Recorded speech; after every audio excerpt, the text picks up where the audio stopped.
मुख्यमंत्र्यांनी काही महत्त्वाचे निर्णय घेतलेत। आपण हे निर्णय काय आहेत पाहूयात। मुख्यमंत्र्यांनी 3 महत्त्वाचे निर्णय घेतलेत। नगरपालिका मनपा कर्मचाऱ्यांना मालमत्ता जाहीर करणं बंधनकारक आहे। निमशासकीय संस्थेत कर्मचाऱ्यांना मालमत्ता जाहीर करावी लागेल।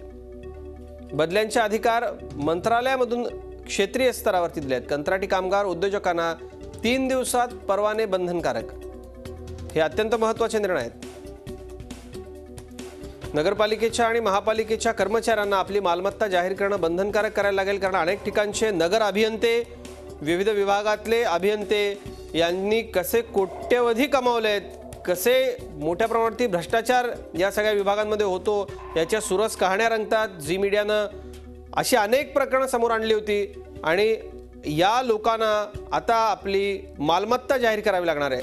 अनेक मलिदा असणारे विभाग महापालिका आणि नगरपालिकांचे तिथल्या अधिकाऱ्यांना आता सगळी आपली मालमत्ता जाहीर करावी लागणार आहे। दीपक भातुसे आमचे प्रतिनिधी आपल्याबरोबर आहे। दीपक, हे 3 अत्यंत महत्त्वाचे निर्णय, काय सांगाल या निर्णयांबद्दल?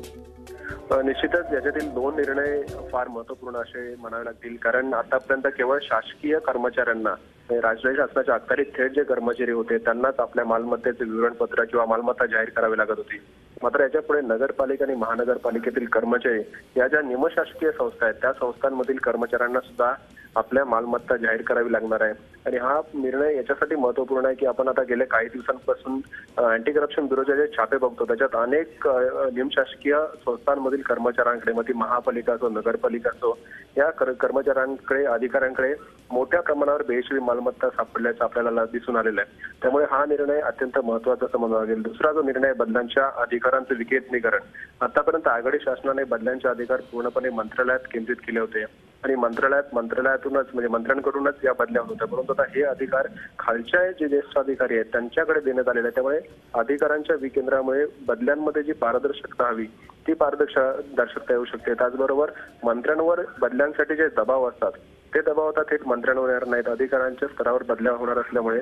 आणि एक अजून त्याच्यात फायदा असा आहे की मंत्र्यांच्या कामात थोडी सुसूत्रता येईल। त्यांच्यावरची हा अतिरिक्त ताण होता बदल्यांचा, कारण बदल्यांसाठी मंत्रालयात बऱ्याच प्रमाणात चक्र मारायचे, मंत्र्यांचा बराच वेळ त्याच्यात जायचा, तो वेळ वाचून मंत्र्यांना इतर कामामध्ये त्याचा वेळ देता येईल। अजित जी, दीपक, खूप महत्त्वाचे सगळे निर्णय, मात्र यांची अंमलबजावणी आता सरकार कसं करतं हे पाहणं महत्त्वाचं ठरणार आहे। धन्यवाद या सगळ्या सविस्तर माहितीसाठी।